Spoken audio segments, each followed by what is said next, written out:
Ya estamos de vuelta en la tribuna y continuamos con la participación de Vox, con la concejal Carmen Los Certales. Hace poquitas semanas, Carmen, hemos conocido que desde el Ayuntamiento se ha puesto en marcha la Comisión 2030 para desarrollar los proyectos de futuro de la ciudad dentro del marco de la Agenda 2030. El Ayuntamiento pues ha abierto la posibilidad a la ciudadanía, a colectivos, a entidades que participen en esta comisión y entre todos pues definir los proyectos que se ejecutarán durante este mandato hasta 2027. ¿Qué os parece a los grupos de la oposición, en concreto a Vox? Bueno, nosotros siempre estamos a favor de la participación ciudadana y que se dé voz a los ciudadanos, lógicamente. La cuestión es que luego, además de escucharles, se atienda a esas necesidades. Ya lo hemos comentado antes en la moción del Barrio de la Paz, que son demandas de los ciudadanos que el Ayuntamiento no escucha. Otra cuestión es el fondo de la comisión, que nosotros no apoyamos, porque todo el tema relacionado con la Agenda 2030, nosotros vemos que en realidad supone una pérdida de libertad para los ciudadanos, una toma de control por parte del Estado de muchas decisiones que deberían corresponder a los ciudadanos. Es una agenda que viene impuesta por unas élites globalistas a quien nadie ha votado, por mucho que luego en el Pleno nos digan, no, esto es democracia, pero el fondo del asunto, ¿quién lo ha votado? ¿Quién ha aprobado esa Agenda 2030? Unos organismos internacionales que no han sido votados por nadie y que nos imponen una determinada ideología. Esto fue también objeto de debate en el Pleno en dos de las mociones por las nefastas consecuencias que esto trae. Claro, desde el PP, por ejemplo, que ya se han propuesto dos mociones relacionadas con la Agenda 2030, lo que se alega es, bueno, es que desde la Unión Europea se dan fondos para estos proyectos. Claro, es lo que decíamos nosotros, efectivamente, porque si pretenden imponernos una determinada línea ideológica, lo más fácil es dar dinero para que se hagan ese tipo de proyectos, pero nosotros entendemos que no debemos renunciar ni a nuestra libertad ni a nuestra soberanía. Y además, la Agenda 2030, ya se está viendo con el caso de las protestas de agricultores y ganaderos que piden su derogación, está teniendo unas consecuencias catastróficas y estamos solo en el principio. Entonces eso no lo compartimos ni lo compartiremos nunca. Nosotros vamos a defender siempre la libertad del ciudadano, los valores de la persona como individuo y no como colectividad y la actuación del Estado, lógicamente, que es necesaria, pero dentro de unos ciertos límites que nos supongan un control de lo que son los ciudadanos y de su libertad y sus valores. ¿Te referías a la moción que defendió el Partido Popular ayer sobre la creación de más pasos peatonales en el entorno natural del río Guadaira? Sí, bueno, la creación de una serie de pasarelas que nos parece correcto, igual que en el pleno anterior, la ampliación de las zonas verdes. Lo que no entendemos es que tenga que ser siempre todo con base en la Agenda 2030, en otras ocasiones en la nueva religión climática, que nos imponen una serie de paradigmas y de creencias que no siempre son reales, pero que pretenden influir en nuestra forma de vida y en muchos casos modificarla radicalmente. Ya lo comenté yo ayer, que desde la Agenda 2030 lo que se habla es del gran reseteo y establecimiento de un nuevo orden mundial, y eso es muy peligroso. Dentro de esta Agenda 2030 se apuesta fundamentalmente, entre otras cuestiones, por hacer los centros de las ciudades sin contaminación, hacerlos más peatonales, y en esa línea va Alcalá. Sí, eso es una de las medidas, pero la cuestión es qué hay detrás de eso, porque como yo comenté, que esto no ha sido en este pleno, pero fue en el pleno anterior, si lo que pretenden es reducirnos a lo que se llama la ciudad de 10 minutos o de 15 minutos, en las que tú tienes un entorno peatonal en el que te puedes mover, pero que no se te permite o no se te facilita o se te dificulta el salir de ese entorno, pues lo que estábamos hablando. Entonces entramos en una pérdida de libertad de los ciudadanos. Ya está pasando en grandes ciudades como en Madrid, por ejemplo, que determinados vehículos no pueden acceder a determinadas zonas en función de su categoría de vehículos, en función de lo que contaminen, y al final es una pérdida de libertad. Yo lo comenté ayer en un documento de 40 páginas, que es la Agenda 2030, 223 veces se habla del término sostenible, pero de libertad solo 3. Luego parece que la balanza se inclina hacia un lado en detrimento del otro, y eso es lo que nosotros no consideramos adecuado. Evidentemente es necesario que haya zonas peatonales, zonas verdes, pasarelas, que las personas tengan un entorno agradable en el que vivir. Eso fue la base de nuestra campaña municipal el año pasado, que hablábamos de cuidar lo nuestro, pero de ahí a que el cuidado y atención sea a costa de restringir libertades, no nos parece adecuado. El problema de la Agenda 2030 es que nos vende unos objetivos maravillosos en teoría y que para todo el mundo le parecen deseables, pero que detrás oculta otras finalidades, como he dicho antes. En cuanto a esta Comisión 2030 que favorece la participación ciudadana y la creación de proyectos para la ciudad, ¿crees que se llevará a cabo durante los 4 años? La verdad que mucho me temo que no, como pasa, como hemos comentado antes, con el plan de barrio. Se va a dar voz a los ciudadanos, se les va a consultar, pero luego ¿qué se va a hacer realmente? O sea, después de escuchar a los ciudadanos y de tener sus opiniones, ¿se va a llevar a cabo lo que los ciudadanos piden o se va a hacer lo que el equipo de gobierno quiera? Porque, como se dijo ayer en el pleno, tienen el número mágico de los 13 concejales y pueden tomar las decisiones que quieran sin tener que contar con nadie más.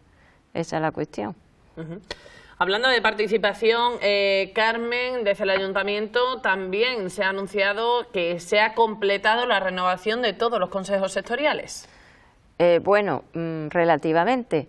Para empezar, esos consejos sectoriales que tenían que haberse renovado en el nuevo mandato, que comenzó en junio, se han retrasado mucho en el tiempo. Luego hay grupos, como comentó ya Alcalá Nos Importa, que no tienen todavía sus representantes por diversas cuestiones de trámite que entendemos que se podían haber resuelto. Y luego también tenemos que tener en cuenta que uno de los consejos más importantes, como es el Consejo Económico y Social, sigue sin renovarse. De hecho, tiene todavía miembros nombrados por Ciudadanos, que ya no están ni siquiera en el Ayuntamiento, lo digo ya en el Gobierno, y otros grupos carecemos todavía de representantes. Eso es bastante urgente y bastante importante, y sin embargo el Gobierno sigue dando larga. Parece que lo que no quiere es darnos voz en determinados sectores. Lo mismo nos sucede también con el Consejo de Administración de AIRA, donde solicitamos que se nombrara a un consejero por parte de Vox. Inicialmente se nos dijo que no podía ser porque era incompatible con el cargo de concejal, pero ahora esa persona, que ya no es concejal, se podría haber nombrado. Petición nuestra, hablamos de Juan Carlos Sánchez, efectivamente, y sigue sin nombrarse. Y en el pleno, que llevamos esta pregunta al pleno, lo único que se nos dijo es en la próxima junta, cuando ya se ha celebrado una junta en la que se podía haber nombrado. Parece que es que no o sea, que tienen interés en que no estemos en determinados sitios y no podamos ejercer nuestra labor de control y fiscalización del Gobierno. ¿Cuál es la importancia de estos consejos sectoriales? ¿En el papel deciden? No, estos consejos no deciden. Al final el que decide, como decíamos antes, es teóricamente el Pleno, pero al tener mayoría es el equipo de gobierno el que tiene la facultad de tomar las decisiones. Pero sí es verdad que ejercen una labor muy importante a la hora de llevar la voz de los ciudadanos, de las empresas y de los distintos sectores de la ciudadanía a Alcalá. Eso en cuanto a los consejos sectoriales y concretamente al Consejo Económico y Social, que debe realizar determinados informes para tomar determinadas decisiones por parte del Ayuntamiento, que son informes consultivos, pero que se requieren para poder tomar a cabo decisiones. En el caso de AIRA es distinto, ese consejo sí toma decisiones y decisiones importantes, puesto que digamos que es el órgano de control y de gestión de la sociedad. Vamos, de control sería la Junta, pero el órgano que gestiona el día a día de la sociedad, junto con el gerente, es el órgano, el Consejo de Administración, es el que toma las decisiones.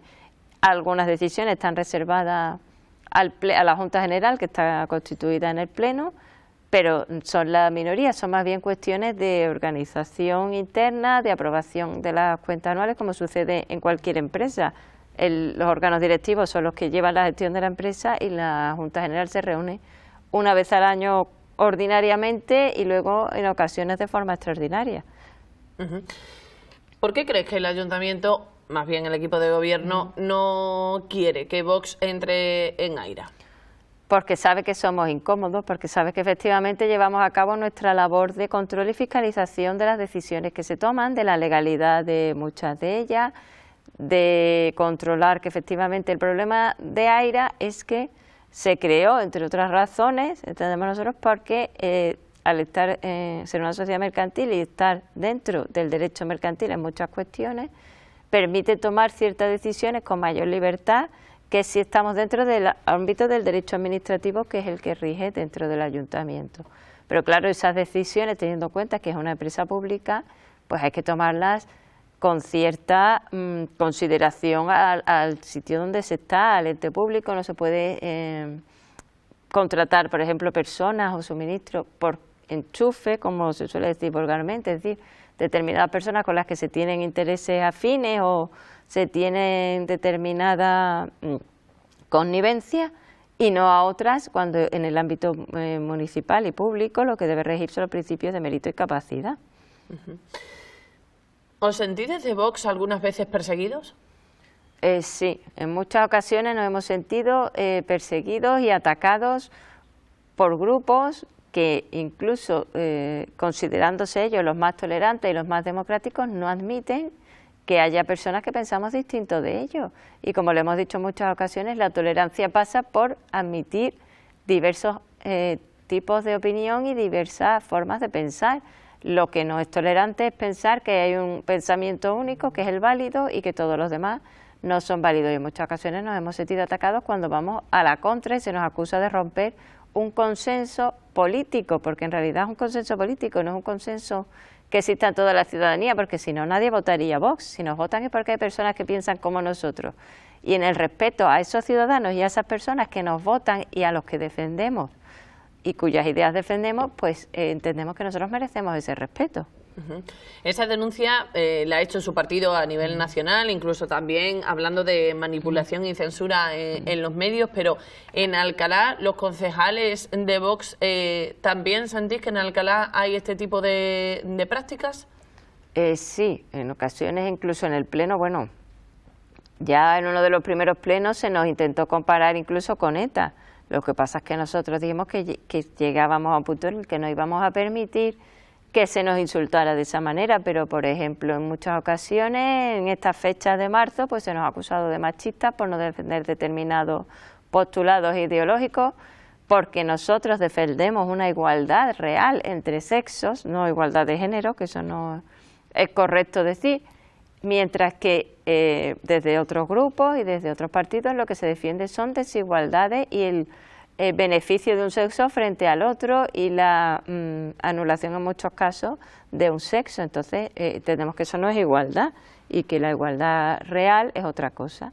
¿Es por ello que no habéis participado en la programación de igualdad organizada por el Ayuntamiento? Efectivamente, porque entendemos que no hay una situación real de igualdad. Nosotros, por supuesto, defendemos a las mujeres, defendemos que tengamos las mismas, vamos, yo soy mujer de hecho, o sea, ¿qué te voy a decir? Que tenemos que tener las mismas oportunidades y los mismos derechos que los hombres, que no debe haber ningún tipo de discriminación, pero tampoco ninguna discriminación como ahora existe hacia el hombre.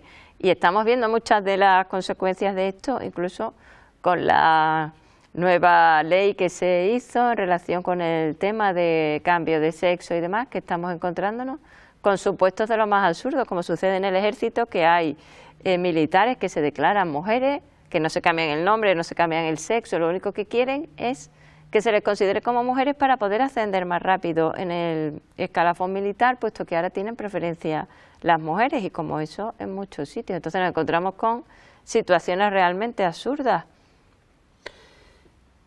¿Creéis que en la sociedad o los partidos políticos entienden vuestra postura en cuanto a este tema? Yo creo que no, porque nos acusan continuamente. Vamos, la sociedad, una parte sí, lógicamente, que porque nos votan y nos apoyan, y en muchas ocasiones nos lo dicen en persona cuando nos encontramos con los ciudadanos o en charlas informales.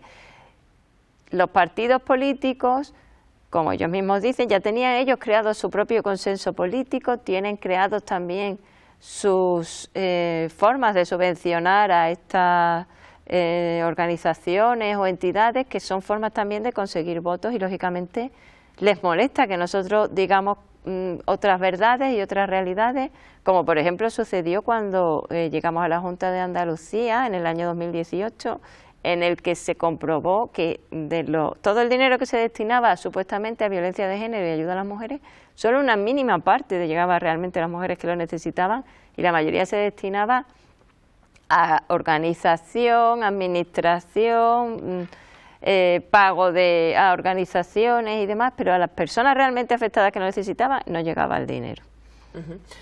Bueno, hablabas, Carmen, de algunas veces pues una situación de acoso, de insultos, y desde luego en Alcalá sí que vivisteis en campaña electoral una situación desagradable que ahora el líder de las Juventudes Socialistas de la ciudad ha reconocido, que puso ese tuit ofensivo, podríamos decir, pero también de odio.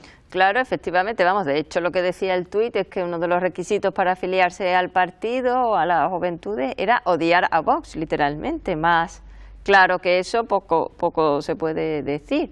Si el delito de odio existe, que además es un delito que los propios socialistas han creado y han impulsado en nuestro Código Penal, pues ellos tendrían que ser los primeros en respetarlo. Como he dicho antes, la tolerancia y la democracia se basan también en respetar las opiniones de otras personas. Si solamente entendemos que hay una forma de pensar, nos vamos a un totalitarismo.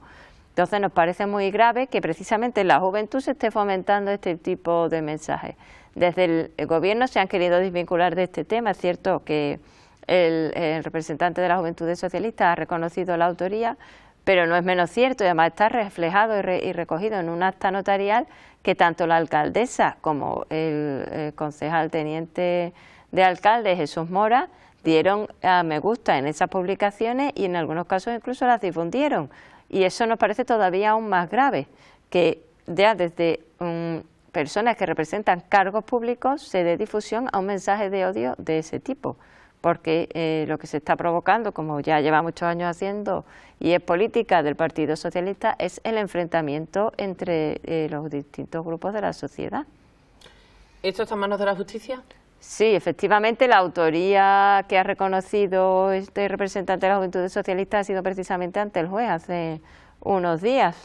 Tuvo lugar la vista y fue donde reconoció la autoría. Nosotros habíamos presentado la demanda y el abogado que representa a Vox en la provincia de Sevilla fue el que estuvo presente y confirmó los extremos que te comento. ¿Qué tipo de pena puede caer? Pues la verdad que no te lo sabría decir, porque yo, aunque soy jurista, el tema del derecho penal hace mucho tiempo que no lo trabajo, pero vamos, entiendo que como mínimo algún tipo de pena de inhabilitación para un cargo público sería lo suyo, puesto que es un delito bastante grave, y dependiendo ya de lo que estime el juez, pues algún otro tipo de responsabilidad. Esto ha pasado en plena campaña electoral de las últimas elecciones celebradas el pasado año, pero dentro de la corporación municipal, en lo que es la organización del pleno, ¿también os sentís de esta manera o hay otro ambiente?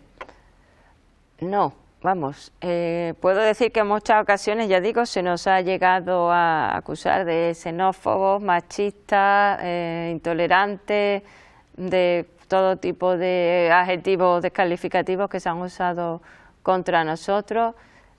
Muchas veces se nos niega la palabra cuando resulta que somos incómodos para el gobierno, o se nos acusa incluso desde otros partidos que no son del gobierno, como lo sucedió en el pleno anterior, de determinados postulados que no son ciertos. Por ejemplo, también en tema de cambio climático muchas veces se nos acusa, ustedes son negacionistas, niegan el cambio climático. No, nosotros nunca hemos negado el cambio climático, el clima cambia, eso es un hecho objetivo y lleva cambiando millones de años. Negamos, y no es que neguemos, es que nos cuestionamos, porque se lo cuestiona la comunidad científica, no porque nosotros sepamos más que nadie, cuáles son las causas de esos cambios, en qué medida están afectadas por actuaciones del ser humano y en qué medida dependen de otros factores. Por ejemplo, el pleno del mes de febrero igual se nos acusó porque precisamente en la moción del PP estábamos en contra de los postulados de la Agenda 2030, estar en contra de la creación de espacios verdes y de medidas sostenibles, cosa que tampoco es cierta. Estamos en contra de una serie de postulados ideológicos, pero no de mejorar cualquier cosa que mejore realmente la calidad de vida de los ciudadanos, como puede ser espacios verdes, zonas arboladas dentro de la ciudad o zonas peatonales, como hemos comentado antes. Muy bien, bueno, pues Carmen, hasta aquí la tribuna de esta semana. Muchísimas gracias por acompañarnos. Muchas gracias a vosotros por recibirnos en vuestra casa. Muy bien, bueno, pues nosotros la semana que viene nos volvemos porque es Semana Santa, ya saben ustedes, miércoles santo, y estaremos desde Viva Móvil TV en directo todos los días para llevarles hasta sus casas todas las cofradías y hermandades de penitencia de la Semana Santa alcalareña en directo. Por lo tanto, la programación cambia completamente. Volveremos el miércoles tras el domingo de Resurrección, en este caso, con la participación del Partido Popular. Hasta entonces, que disfruten de esta Semana Santa. Muy buenas noches.